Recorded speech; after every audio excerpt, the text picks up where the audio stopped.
তো nation owns to no, এক slogan এক ঝড়। টেলিভিশনে তর্ক মানেই আগে বিতর্ক, কিন্তু অর্ণব এলো আর সব বদলে দিল। তার কণ্ঠ বজ্রের মতো, তার প্রশ্ন সোজা সাপটা, তার চোখ যেন চ্যালেঞ্জ ছুড়ে দিচ্ছে।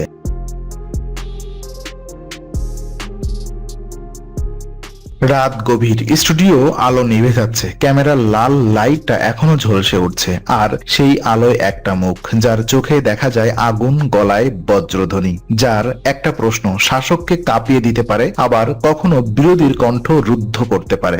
একটাই নাম, অর্ণব গোস্বামী। ভারতীয় সংবাদ মাধ্যমের ইতিহাসে এমন চরিত্র বিরল, যিনি নিজেকে বলেন দেশের কণ্ঠস্বর, আর বিরোধীরা বলেন ক্ষমতার মুখপাত্র। আজ আমরা বের করব সত্যটা। অর্ণব কি সত্যি জনগণের প্রতিনিধি, নাকি তিনি রাজনৈতিক শক্তির হাতিয়ার? এটা শুধু এক সাংবাদিকের গল্প নয়, এটা এক সময়ের, এক দেশের, এক গণতন্ত্রের গল্প।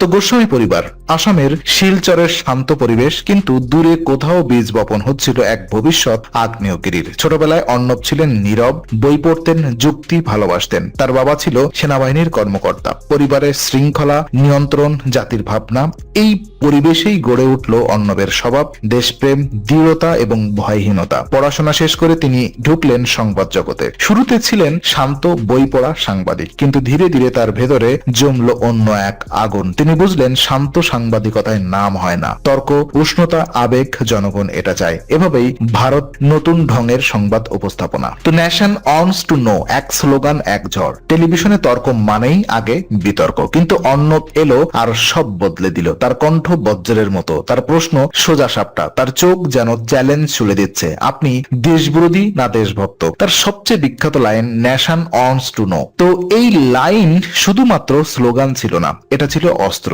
একটা শব্দে দর্শক বিভক্ত হলো, দেশপ্রেমিক বনাম দেশ বিরোধী। অর্ণব জানতেন দর্শক আবেগে চলে, তিনি সেই আবেগ নিয়ন্ত্রণ করতে শিখে নিয়েছিলেন। তো ক্যামেরার সামনে অর্ণব কখনো নীরব থাকেন না, তিনি প্রশ্ন করেন, থামতে দেন না, চিৎকার করেন, ধমক দেন। অনেকেই বলেন এটা সাংবাদিকতা না, এটা অভিনয়। কিন্তু প্রশ্ন হলো, দর্শক কি সত্য চায় নাকি উত্তেজনা? অর্ণব জানেন দর্শক এখন খবর নয়, মেজাজের টানাপোড়েন চায়, দুই পক্ষের লড়াই চায়, গর্জন চায়। আর তিনি দেন, দিনে দিনে তিনি টেলিভিশনকে বিবাদের মঞ্চ বানিয়ে ফেললেন।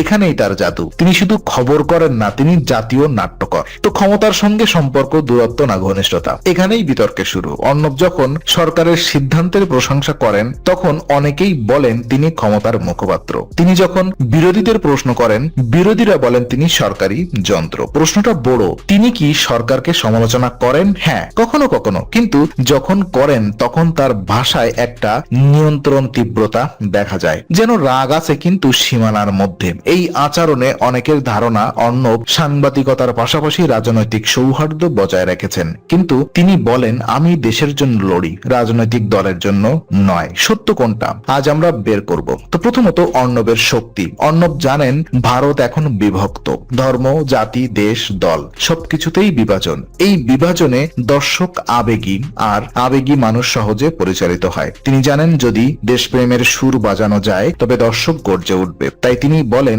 এটা দেশের প্রশ্ন, তিনি বলেন ওরা দেশ বিরোধী, এবং এভাবে তিনি দর্শকদের মন কাবু করেন। এটা কি ভুল? না, এটা শুধু প্রশ্ন তোলা। তিনি কি সত্য দেখাচ্ছেন, নাকি সত্যকে সাজিয়ে আবেগ তৈরি করছেন? তো গণতন্ত্রে সাংবাদিকতার ভূমিকা কি? প্রশ্ন নাকি পক্ষপাত? তো প্রশ্ন করা, ক্ষমতাকে জবাবদিহিতা করতে বাধ্য করা। অর্ণব প্রশ্ন করেন, কিন্তু তার লক্ষ্য সব সময় একই থাকে না। কখনো তিনি সরকারের ভুল তুলে ধরেন, কখনো তিনি বিরোধীদের নিশানা করেন। সমালোচকরা বলেন তার প্রশ্নে ভারসাম্য থাকে না, ভক্তরা বলেন তিনি সাহসী দেশপ্রেমিক। এই বিতর্কই তাকে সবচেয়ে আলোচিত চরিত্র করেছে। তো শেষ পর্যন্ত প্রশ্ন একটাই, অর্ণব কি সাংবাদিক নাকি নাটকের নায়ক? তিনি ক্যামেরার সামনে দাঁড়ান, কণ্ঠে বজ্রধ্বনি, চোখে আগুনে, দর্শক কাঁপে। কিন্তু সত্যের বিচার, তার ভাষা কি সত্য অনুসন্ধান করে নাকি আবেগ তৈরি করে?